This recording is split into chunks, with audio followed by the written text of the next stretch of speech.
রণক্ষেত্র যেন এক অগ্নিকুণ্ড। বৃহস্পতিবারের সূর্য যখন পশ্চিম আকাশে হেলতে শুরু করেছিল, ঠিক তখনই এক প্রলয়ঙ্করী গর্জনে কেঁপে ওঠে ইরানের মাটি। কোনো সাধারণ লক্ষ্যবস্তু নয়, এবার মাটির ইসরায়েলি ক্ষেপণাস্ত্রের নিশানায় খোদ তেহরানের গর্ব, মধ্যপ্রাচ্যের উচ্চতম B1 সেতু। মুহূর্তের মধ্যে তাসের ঘরের মতো ভেঙে পড়ল তিল তিল করে গড়ে ওঠা এক স্থাপত্য। আলবর্স প্রদেশের ডেপুটি গভর্নর কুদরতুল্লাহ সাইফ নিশ্চিত করেছেন এক হৃদয় বিদারক তথ্য।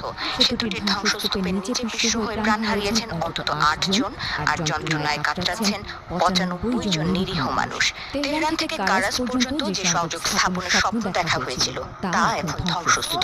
সোশ্যাল মিডিয়ায় ছড়িয়ে পড়া ভিডিওতে দেখা যাচ্ছে ধূসর ধোঁয়ায় ঢেকে গেছে দিগন্ত।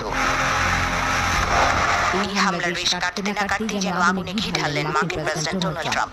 নিজের সোশ্যাল মিডিয়ায় ধ্বংসলীলার ভিডিও পোস্ট করে তিনি বিশ্বজুড়ে কম্পন ধরিয়ে দিয়েছেন। ট্রাম্পের